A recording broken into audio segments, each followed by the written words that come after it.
In today's video, I'm going to teach you how to find products using Google Trends. By the end, you'll know how to turn real search data into clear product opportunities and how to read the charts and queries that matter.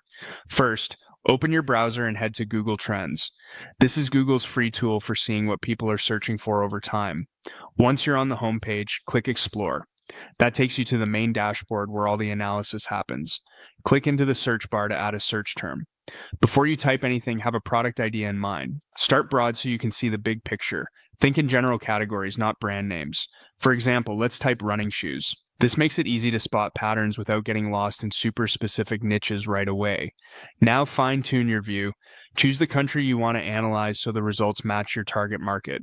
Set a date range that fits your goal. The past 12 months is great for recent momentum, while the past 5 years helps you spot seasonality and long-term direction. Make sure the search type is set to web search unless you specifically want to analyze images, shopping, or YouTube behavior. Small changes here can completely change the story you see. You'll immediately see interest over time. The line ranges from 0 to 100, where 100 is peak relative popularity for that term in the selected period. What you're looking for is a healthy, consistent trend, ideally stable or rising. Big spikes followed by drops can signal short-lived fads.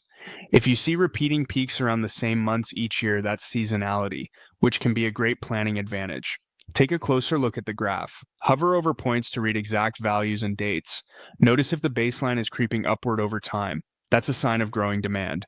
If the chart is flat near zero, it may be too niche for the region or time frame you chose. Scroll down to find commonly searched queries related to your term. These help you understand how shoppers phrase their interests. You'll see two key sections. Top queries show the highest volume related searches.